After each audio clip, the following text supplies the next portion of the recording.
শুভ শুভ শুভ দিন শুভ শুভ শুভ দিন শুভ শুভ শুভ দিন স্বাধীনতার ঘোষক জিয়া স্বাধীনতার ঘোষক জিয়া স্বাধীনতার ঘোষক জিয়া নেত্রী আছে নাকি কোন সে নেত্রী খালেদা খালেদা তারেক রহমান।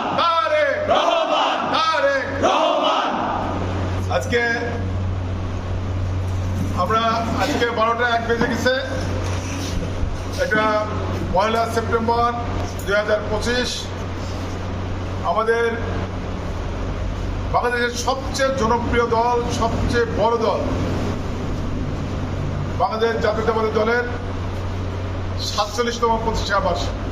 এই প্রতিষ্ঠা বার্ষিকীর শুভলগ্নে রাজবাড়ী জেলাবাসীকে, বিশেষ করে রাজবাড়ী 1 আসনের সাধারণ জনগণকে, রাজবাড়ী সদর এবং বনন্দবাসীকে, আমি অ্যাডভোকেট আসলাম মিয়া, আমি কৃষক দলের সেন্ট্রাল কমিটির ভাইস প্রেসিডেন্ট, রাজবাড়ী জেলা বিএনপির যুগ মাহাতো, আমি সবাইকে এই বিএনপির প্রতিষ্ঠা বার্ষিকীর শুভেচ্ছা এবং অভিনন্দন জানাচ্ছি। আপনারা জানেন 1978 সালে 1 সেপ্টেম্বর স্বাধীনতার ঘোষক শহীদ প্রেসিডেন্ট জিয়াউর রহমান সাহেব এই বাংলাদেশ জাতীয়তাবাদী দলের প্রতিষ্ঠাতা করেছিলেন। তিনি দিয়েছিলেন এই দেশের মানুষকে একটা নতুন দর্শন, নতুন আদর্শ, সেটা হলো বাংলাদেশ জাতীয়তাবাদ।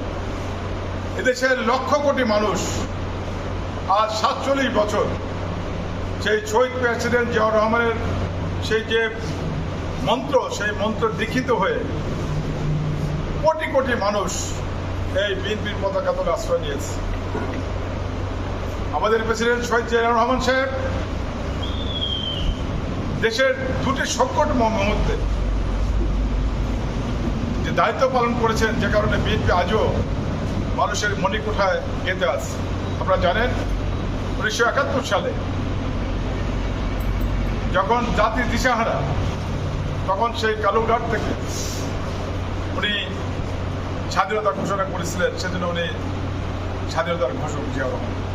উনি 1975 সালে যখন দেশ জাতি দিশাহারা, তখন কিন্তু উনি আবার এই দলের দায়িত্ব নিয়েছিলেন এবং উনি এই বিশৃঙ্খল এই দেশকে, তখন স্বাধীনতার সার্বভৌমত্ব প্রায় লুণ্ঠিত হয়ে গিয়েছিল, সেই সময় কিন্তু দলের দায়িত্ব নিয়ে দলটাকে আবার, দেশটাকে আবার পুনর্গঠিত করেছে। তাই করেন না, সে এই জাতির প্রয়োজনে কিন্তু বিএনপি প্রতিষ্ঠাতা করেছিলেন, যে আমার বিএনপির মানুষের যে আকাঙ্ক্ষা, জন আকাঙ্ক্ষা যেটা ছিল, সেই না ডান না বাম, যে মধ্যপন্থী রাজনৈতিক দল বাংলাদেশ জাতীয়তাবাদী দল, সেই জাতীয় দল কিন্তু সেটি প্রতিষ্ঠা করেছিলেন। আমরা এখানে যারা আছে সবাই সেই দলের আদর্শ উদ্বুদ্ধ হয়ে আমরা দেশ গঠনে আমরা মনোনিবেশ করতেছি। আমাদের মমতাময়ী দেশ নেত্রী বেগম খালেদা জিয়া সেই এরশাদ সাহেবেরকে 9 বছরের দুঃশাসন, আমাদের শহীদ প্রেসিডেন্ট জিয়াউর রহমান সাহেব মারা যাওয়ার পরে 1981 সালে মারা যাওয়ার পরে দলে যে দুর্দিন পড়েছিল, সেই দুর্দিনে কিন্তু আমি সবসময় একটা কথা বলি, বিএনপির সংকট মানে দেশের সংকট, বিএনপির সংকট মানে 18 কোটি মানুষের সংকট। সেই সংকটে কিন্তু আমাদের মমতাময়ী দেশটিতে বেগম খালেদা জিয়া কিন্তু দলের হাত ধরেছে। 9 বছর স্বৈরাচার এরশাদের বিরুদ্ধে যুদ্ধ